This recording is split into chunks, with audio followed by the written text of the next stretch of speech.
మహాభారతం నిజంగా జరిగిందా లేక అదొక కల్పనా కథ? ఈరోజు మనం ఆధునిక జన్యుశాస్త్రం మన ప్రాచీన ఇతిహాసంలోని ఒక పెద్ద రహస్యాన్ని ఎలా ఛేదించగలదో చూడబోతున్నాం. పదండి ఈ మిస్ట్రీలోకి వెళ్దాం.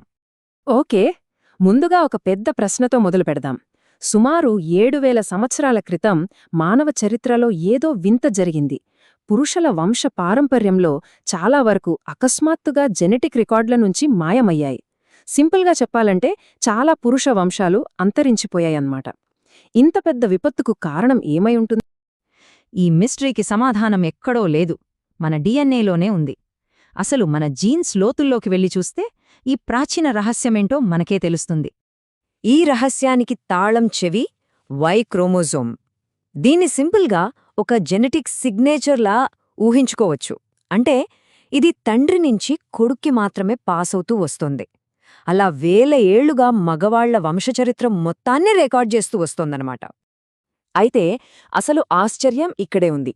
సైంటిస్టులు ఈ జెనెటిక్ సిగ్నేచర్ని స్టడీ చేస్తున్నప్పుడు మన పూర్వీకుల చరిత్రలో ఎవరూ ఊహించని, అస్సలు అర్థం కాని ఒక ట్విస్ట్ని కనిపెట్టారు.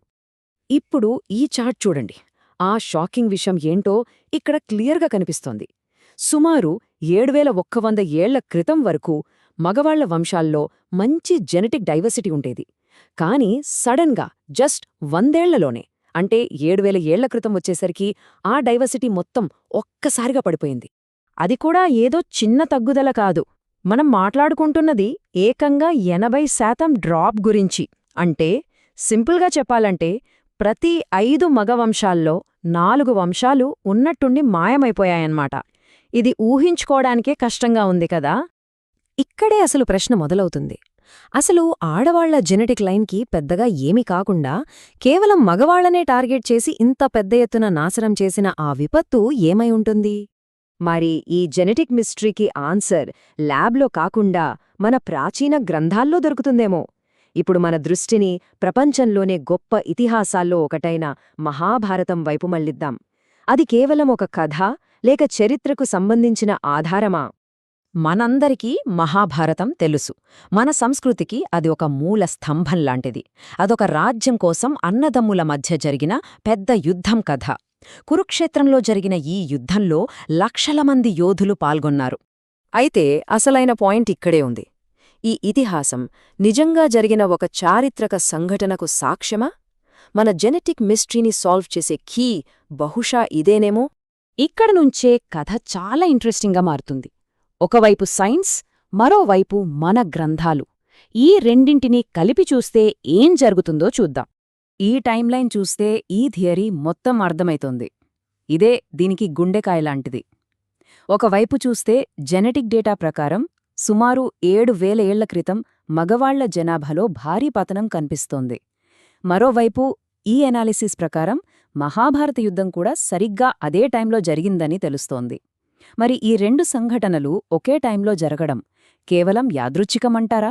ఈ థియరీ చెప్పేది ఏంటంటే ఈ టైమింగ్లో ఉన్న సిమిలారిటీ యాదృచ్ఛికం కాదు, అస్సలు కాదు. ఈ రెండింటి మధ్య ఏదో కనెక్షన్ ఉందని ఇది సూచిస్తోంది. మరి ఆ కనెక్షన్ ఏంటి? ఈ లాజిక్ చాలా సింపుల్గా ఉంటుంది. 1. దాదాపుగా కేవలం మగవాళ్లతోనే ఒక భీకరమైన యుద్ధం జరిగింది. 2. ఆ యుద్ధం వల్ల మగవాళ్ల జనాభా విపరీతంగా తగ్గిపోయింది. ఇక 3. మగవాళ్ల జనాభాలో వచ్చిన ఆ భారీ తగ్గుదలే మనమిప్పుడు వై క్రోమోజోమ్ జెనెటిక్ రికార్డులో చూస్తున్నాం. సో ఇదంతా మనల్ని ఈ థియరీలో కీ పాయింట్ అయిన వై క్రోమోజోమ్ ప్రూఫ్ దగ్గరికి తీసుకొస్తుంది. ఈ రెండు పీసెస్ కలిసి పూర్తి పిక్చర్ని ఎలా కంప్లీట్ చేస్తాయో ఇప్పుడు చూద్దాం. ఇప్పుడు ఈ రెండింటినీ సైడ్ బై సైడ్ పెట్టి చూద్దాం. ఒకవైపు జెనెటిక్ డేటా ఉంది. అదేం చెప్తోంది? 7000 ఏళ్ల క్రితం వై క్రోమోజోమ్ డైవర్సిటీలో సడన్గా 80% డ్రాప్ వచ్చిందని చెప్తోంది. మరోవైపు మహాభారతం ఉంది. అదేం చెప్తోంది? దాదాపుగా మగవాళ్లు మాత్రమే పోరాడిన ఒక భయంకరమైన యుద్ధం జరిగిందని, దానివల్ల అపారమైన పురుష ప్రాణనష్టం జరిగిందని చెప్తోంది. ఈ రెండింటి మధ్య ఉన్న పోలికలు చాలా చాలా స్పష్టంగా కనిపిస్తున్నాయి. అంటే ఈ థియరీ ప్రకారం ఫైనల్ కంక్లూజన్ చాలా powerful. Genetics plus Mahabharatam = history. అంటే మన ప్రాచీన కథకి సైన్స్ ఒక భౌతిక సాక్ష్యంగా నిలుస్తోందన్నమాట. సో ఈ పాయింట్ ఆఫ్ వ్యూ నుంచి మనం అర్థం చేసుకోవాల్సిన మెయిన్ పాయింట్స్ ఏంటి? 1. ఈ జెనెటిక్ డ్రాప్ అనేది ఒక సైంటిఫిక్ టైం స్టాంప్ లాంటిది. 2 ఇతిహాసంలో చెప్పిన యుద్ధం ఎంత పెద్దదో జెనెటిక్గా వచ్చిన నష్టం కూడా అంతే పెద్దదిగా ఉంది. ఇక 3 ఆ యుద్ధంలో కేవలం మగవాళ్లే పాల్గొన్నారనే విషయం వై క్రోమోజోమ్ డేటాతో పర్ఫెక్ట్గా మ్యాచ్ అవుతుంది. ఇదంతా విన్నాక మనలో ఒక ఆసక్తికరమైన ఆలోచన రాక మానదు. ఒకవేళ ఈ థియరీ నిజమే అయితే మన ప్రాచీన కథలు, ఆధునిక సైన్స్ ఇంకెన్ని విధాలుగా కలుస్తాయో కదా! మన గతం నుంచి ఇంకెన్ని రహస్యాలు బయటపడటానికి వేచ్ చేస్తున్నాయో.